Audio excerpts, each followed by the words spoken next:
होनी चाहिए। कपड़ा कारोबारी के पौत्र के अपहरण के बाद हत्या मामले में दोपहर को उसके पिता भी गुजरात से सूरत घर पहुंचे। इस बीच शाम को जैसे ही छात्र कुशाग्र व शव पोस्टमार्टम हाउस से घर पहुंचा तो कोहराम मच गया। कुशाग्र के पिता शव देखते ही बदहवास हो गए। हालांकि मौके की नजाकत को भांपते हुए कुशाग्र के शव को कुछ ही देर में अंतिम संस्कार के लिए घाट के लिए रवाना कर दिया गया।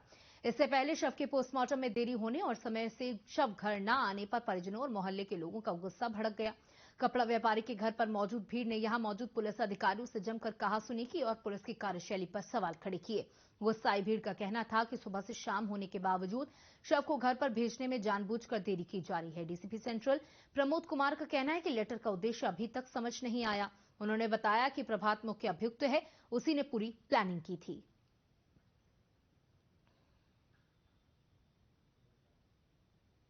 कल एक बहुत दुखद घटना थाना रायपुर क्षेत्र में जो घटित हुई थी, जिसमें परिजनों की तरफ से लगभग 9 बजे के आसपास में गुमशुदगी दर्ज कराने के लिए थाने पे आए थे।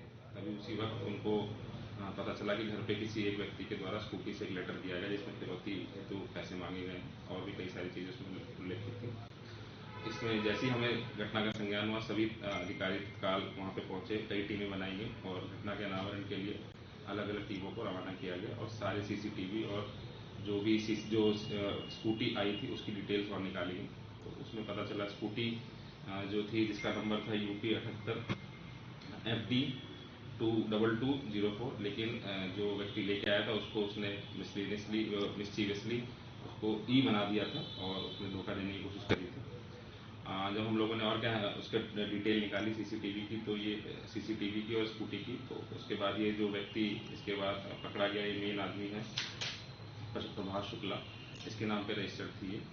और ये जो मृतक है उसको अपने साथ लगभग 4:30 के आसपास लेके गया था, धोखे से अपने घर पे लेके गया था। घर इसका फजलगंज थाना क्षेत्र में है। वहाँ पे इसने घर के पास में छोटे से कमरे में जाके, चूँकि वो वहाँ पे सीसीटीवी कैमरा भी लगे हुए, उसमें बहुत स्पष्ट दिखाई दे रहा है कि दोनों लोग साथ में जा रहे हैं, अपनी मर्जी से जा रहे हैं। बाद में ये सिर्फ अकेला वहाँ से निकल रहा है लगभग कुछ देरों के बाद में।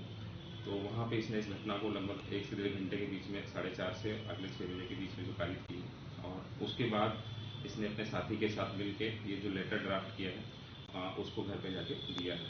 रायपुरवा थाना अंतर्गत हुई कुशाग्र कनौडिया की हत्या का खुलासा करके भले ही कानपुर पुलिस ने अपनी पीठ खुद थपथपा ली हो, लेकिन कुशाग्र की हत्या के पीछे तमाम सवाल अब भी मुंह बाहे खड़े हैं, जिसको लेकर कुशाग्र के परिजन भी लगातार पुलिस प्रशासन के ऊपर आरोप लगा रहे हैं।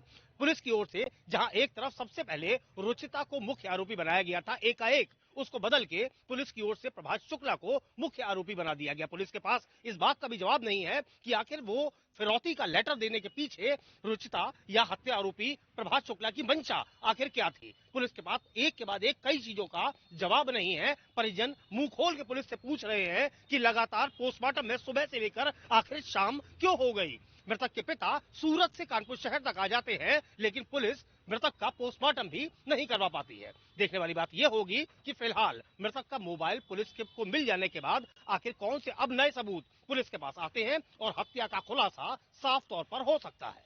कैमरामैन आदर्श श्रीवास्तव के साथ विवेक दीक्षित, ABC न्यूज, कानपुर।